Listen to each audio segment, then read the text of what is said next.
গতকালকে শুনেছি যে আঙ্গুটাচালা এলাকার যারা গোড়া প্রতীকের স্বতন্ত্র প্রার্থীর জন্য ভোট চাচ্ছে তাদেরকে হুমকি দেওয়া হচ্ছে।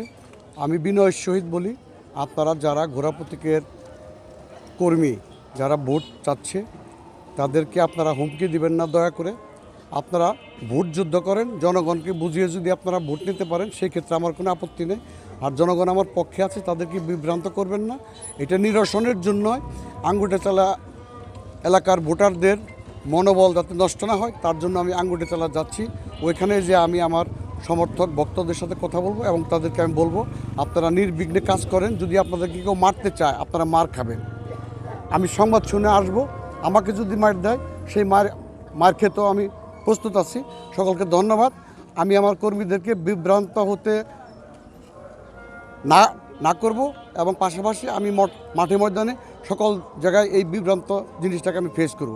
সকলকে ধন্যবাদ। আসসালামু আলাইকুম। আজকে পঞ্চম দিনের মতো আপনি প্রচারণা চালাচ্ছেন। জি, মাঠ পর্যায়ে কেমন ছাড়া পাচ্ছেন? আমার পূর্বেও যেরকম ছিল ডে বাই ডে আমার আরও বাড়তেছে। মানুষের স্বতঃস্ফূর্ততা দিন দিন আমারও বাড়তেছে।